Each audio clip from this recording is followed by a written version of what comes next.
거예요. 그러니까 삶의 방식이 길어지면서 이 방식이 뭐가 바뀌었냐면 이런 거죠. 옛날에는 재산을 증식하는 방식으로 바뀌었어요. 아파트 이사 다니면서 아파트가 해가지고 빨리 하다가 돈 왕창 벌어서 짧은 기간에 확 쓰고 확 주고만 되는 거니까. 그죠? 지금은 100세가 왜 되는지 아세요? 효자를 두면 안 됩니다. 효부를 두면 안 됩니다. 왜냐? 죽을만 하면 갖다 가서 저 병원 갔다 응급실 갖다 살려놓고 죽을만 하면 응급실 갖다 살려놓고 그죠? 최악의 경우는 뭐냐면 여기다 표현을 좀 그러지만 빨대 꽂아서 살려놔요. 그렇지 않습니까? 근데 이제 그런 부분들을 이제 어떻게든 간에 건강을 유지해서 오래 사는데 그렇게 이제 기간을 산다. 그러면 이제 지금 예전에는 이제 집을 이제 그 비싼 가격에 짧게 했는데 지금은 어때요? 아까 지금 40년을 했는데 40년을 산다는 건 뭐가 있어요? 인간관계 살려면 수익이 있어야 되죠. 수익이 있어야 되는데 나한테 얼마가 계속적으로 들어와야 되지 않습니까? 지금 평균적으로 30년 정도, 20몇 년 정도 된 거 같은데 국민연금이 평균적으로 얼마 타시는지 아십니까? 25년 정도 직장생활 하는 사람들의 평균이 얼마 전에 토탈 나왔는데 40만 원이 안 됩니다. 그러니까 그래서 이제 양쪽으로 민간보험이든 이렇게 해서 우리 센터님은 많이 준비해놔서 많이 대기업에 두 계셨고 준비를 많이 해놔서 대다수 이제 그런 준비가 안 된 사람들은 몇십만 원이 되질 않아요. 그렇게 이제 하는데 그러다 보니까 패러다임이 바뀐 게 어떻게 되냐면 수익을 계속적으로 올라올 수 있는 부분들을 많이 생각을 하는 거죠. 그럼 수익이 생긴다는 건 뭐예요? 그러니까 크고 작음이 아니라 계속 꾸준히 생길 수 있는 걸 만드는 겁니다. 돈이 생길 수 있는 거는 뭐가 있을까요? 돈이 나올 수 있는데 또 다른 방법은? 부동산? 그것도 마찬가지로 부동산은 사람들이 제일 선망했던 게 오피스텔 하나 가져서 빨리 전세 이거 돈 임대료 월세 받아야지 뭐 이런 얘기를 하는데 그것도 만만하지 않죠. 그래서 사람들이 창업을 하는 패러다임이 많이 바뀌어 있어요. 사람의 삶의 패러다임이 돈을 왕창 벌어서 내가 잠시 그런 게 아니라 지속적으로 나올 수 있는 부분들을 찾는 거죠. 제가 이 계통으로 전환하는 과정의 기회도 그런 기회가 있어요. 저는 제가 하다 보면 저는 10년 전 이렇게 했을 때 급여가 그래도 좀 그래도 한 뭐 남들이 얘기하는 억대 이렇게 이제 연봉이라는 걸 계산을 해보면 그런 비용이 많이 나. 그러면 한 달에 한 7, 800이든 5, 600이든 다 세금 제하면요 얼마 안 돼요. 1,000만 원씩 받는 게 아니고 세금 제하 얼마 안 돼요. 근데 그렇게 몇 년을 받을 거냐 이거예요. 3년, 4년, 5년? 그렇게 받을래? 적게 200일에도 20년을 받을 것이냐. 그 선택은 누가 해야 돼? 본인이. 어느 게 나은 거예요? 후자. 이러니까 패턴 자체가 이제 옛날에는 많이 받으면 빨리빨리 받아. 그러다 나중에 이게 후자로 이제 소득형으로 많이 바뀌어 나갑니다. 그래서 이제 선택하게 되면 이게 강요를 받게 돼요. 그러니까 누구나 강요받는. 그럼 창업에서 계속된 수익을 생길 거야? 아니면 한탕에서 창업을 해서 생길 거야. 그렇게 하다 보니까 강제적으로 강요를 받게 돼 있어요. 그러니까 여기 계신 분들도 바꿔 얘기하면 지금에 가지고 있는 일, 잡이라고 생각했을 때 또 다른 일에 대해서 이거를 생각을 안 할 수가 없는 거예요. 비용의 부분. 그러면 창업을 그래서 대다수가 생각하는 게 많은 창업을 준비해요. 지금 주변에서 창업을 갖다 하는데 뭐 가게도 차리고 편의점도 차리고 못도 차리고 하는데 실제적으로 이쪽에 붙어 있는 게 뭐냐면 우리나라에서 최고 망하는 순서입니다. 하위. 네. 생존율 하위. 가장 폐업을 많이 하는 곳들이에요. 지금 한식집이라고 했는데 이게 백반집이니 뭐니 해서 음식집 너도나도 하니까 여성분들이 제일 많이 하는 게 뭐냐면 집에서 내가 밥을 맛있게 우리 남편이 반찬이 참 맛있대. 그걸 가지고 식당을 해요. 성공할까요? 그분한테 이렇게 보면 그분이 갑자기 집안에 잔치 한 번만 거르면 일주일 동안 누워 계셔. 근데 이 장사를 하는 거는 매일 잔치를 수도 없이 하는 거예요. 그러니까 지금 장사 얘기 나오니까 제가 가장 그 국수 맛있는 집 얘기하려면 제가 그 교회나 성당 가라고 얘기합니다. 안 불게 하는 재주는 그쪽에 가서 배우라고. 아주 단체를 행사를 하다 보니까 진짜 어디서 그렇게 요령이 생겼는지 안 불어요. 그래서 이제 은혜 반찬을 먹기 때문에 또 맛있어요. 네. 그래서 지금 여기 계신 분들도 이제 지금은 그러니까 그 생각을 약간 접어들고 내가 어떤 그 종교 쪽에 관련된 게 아니라 그냥 창업의 관점으로 이렇게 본다 이렇게 생각하시고 한번 생각해 보세요. 창업을 하다 보면 세 가지 요소를 절대적으로 지켜야 돼요.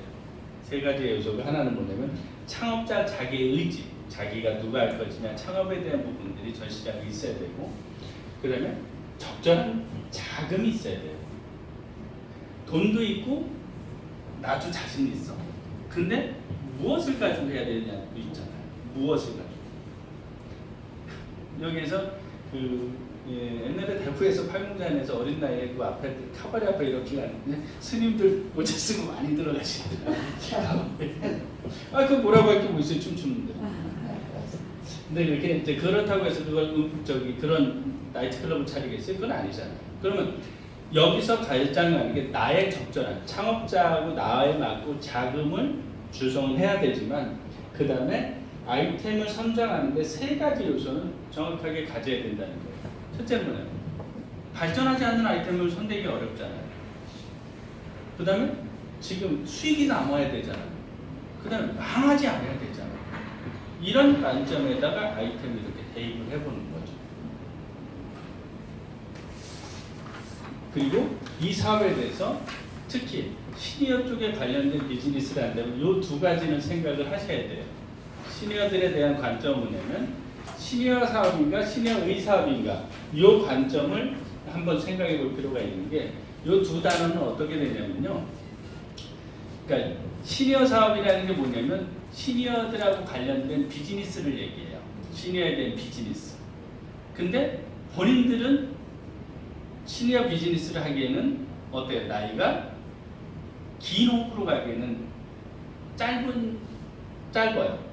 왜냐면 그 다음에 나머지 실버 창업을 갈 거냐. 이게 두 가지인데, 하나는 시니어는 산업 전체로 내가 그 준비해서 창업을 준비하는 거고, 두 번째는 내가 실버기 때문에 실버 시장을 접근하는 거예요. 왜 다르냐면 여기 계신 분들이 여기에 한 50년 있다가 30년 있다가 대박이 터져서 우리가 상상할 수 있는 수익이 생겨.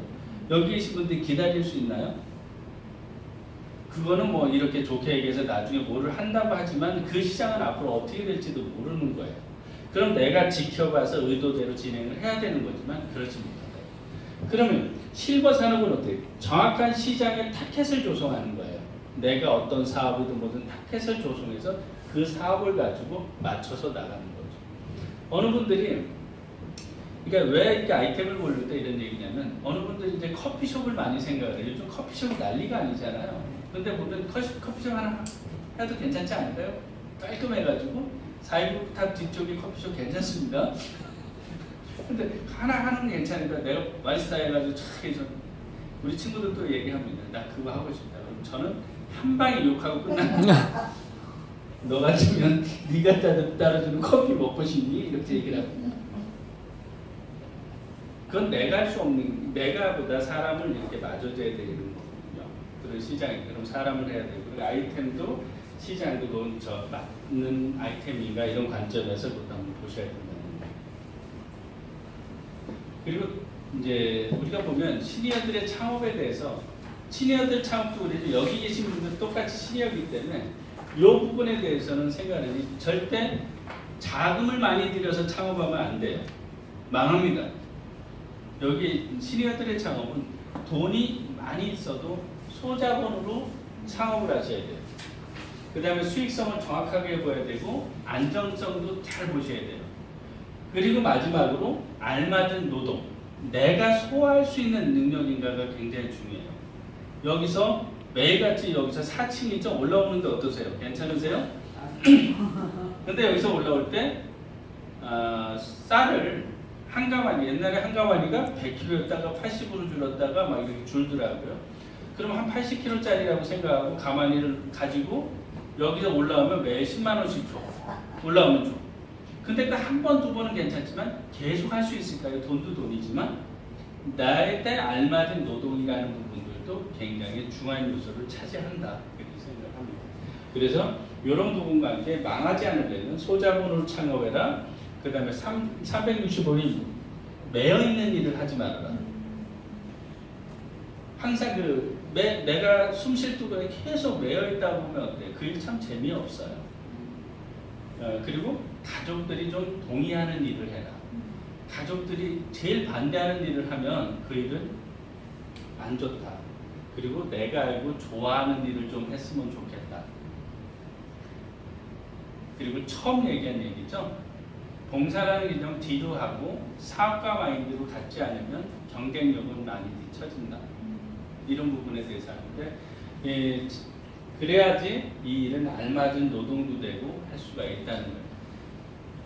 아이템이 좋아가지고 아이템 좋다고 100% 성공한다? 다 성공할 것 같아요. 아이템 좋다고? 아닙니다. 그러면 돈만 있다고 성공하느냐? 아닙니다. 제가 지금 테헤란로에 있거든요. 테헤란로에서 돈을 이렇게 들고 좋은 아이템 나오세요. 그러면 줄줄이 나옵니다. 그 다음에 아이템 들고 돈 주세요. 그럼 줄줄이 나옵니다. 사람들이 나오는데 설명을 쭉 서로 해요. 근데 좋냐 나쁘냐 해서 거기서 좋다고 해서 왔지만 실제 사업성까지 연결되는 건 극히 일부분입니다. 그러니까 사업이 있다고 되는 게 아니고 돈이 있다고 되는 건 아니라는 거죠. 그러니까 지금 이제 노령 인구가 왜 노인 인구 하냐면 이게 이제 인구 변화가 이렇게 이제 많아진다는 건 뭐 아실 거예요. 이게 뚱뚱 아줌마가 계속 이렇게 올라가는 게 70년대, 2000년대, 2020년, 2050년대까지 해서 올라갑니다. 지금 인구 추이를 보면 이 인구가 지금 2000년대 남자 인구가 전체 인구가 한 4,900만 명 정도가 됐는데요. 실제 2017년 됐을 때 5,100만 명 정도가 이제 인구가 확 이렇게 늘었어요. 근데 그 중에서 고령 노인 인구가 몇 프로냐면 지금 이게 좀 14%가 작년에 넘었는데 좀 도표가 참 우리가 계산하고도 몇 개월 앞서서 14%가 됐어요. 7% 정도가 넘어가면 늙어가는 사회라고 그럽니다. 고령화 사회라고 고령화 사회라고 그러고 늙어가는 사회라고 그러고 14%가 되면 늙은 사회라고 그럽니다.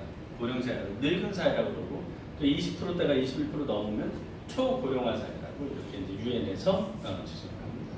근데 저희 나라가 2017년도 약 전체 인구의 한 14% 정도가 노인 인구가 되고 있는 거죠. 일본 언제 가보셨어요?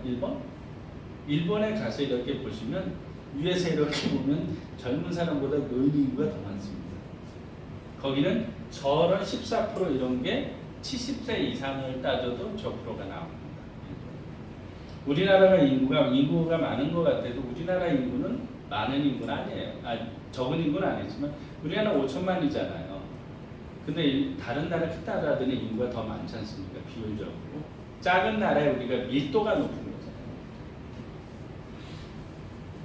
근데 무엇보다 우리나라의 문제는 고령화 속도가 너무 빠르다는 거예요. 그 속도가 굉장히 빠르거든요. 보면 이게 다른 나라들은 이렇게 평평하게 인구들이 이렇게 이제 하는데 우리나라 보십시오. 뭐 널뛰듯이 갑니다. 이러다 보니까 인구가 지금 여기 저도 이제 베이비부머 세대예요. 베이비부머 세대가 63년에서 55년생까지가 이제 베이비부머 세대라고 하는데 전쟁하고 나서 딱 하고 나서 그 세대들이 계속 이렇게 올라가잖아요. 근데 요즘은 저희 아들내미가 25살인데 걔 반을 이렇게 봤는데 30명이 한 반이에요. 고등학교 때도 한 30명 정도밖에 안 되더라고요. 그래서 야 니들은 좋겠다 집에 가서 막 10등 했다고 그러면 좋아하지 않냐? 그랬지. 옛날에 10등 하면 어땠어요? 공부? 어유 상이 잘하는 거 있잖아요. 요즘은 10등 하면 서울에 있는 대학도 못 갑니다. 그 옛날에 얘기하면 10등 하면 30%니까 한 30등 하는 거예요. 그래서 이제 비즈니스가 이제 예전에는 이렇게 우리가 이제 일을 선택을 할 때 예전에는 건강 하나만 이렇게 생각을 했어요. 건강 하나만. 건강만 하나 있어서 건강에 관련된 건강 저기 팩이다 뭐다 팔세 이렇게 이제 비즈니스가 됐다가 이렇게 시니어라는 계통이 이렇게 넓어지다 보니까 산업이 되다 보니까 주거 관광 이런 식으로 많이 바뀌어 있어요.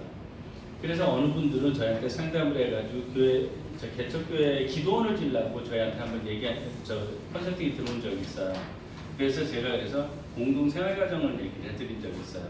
그러니까 지금 얘기하는 거는 아픈 분들을 얘기를 하는 게 아니라 다운타운처럼 그런 집으로 여러 개 이렇게 같이 모여 살 수 있는 공동화 마을도 괜찮을 것이다 이렇게 얘기하는데 노인 마을 얘기하는 거 아닙니다.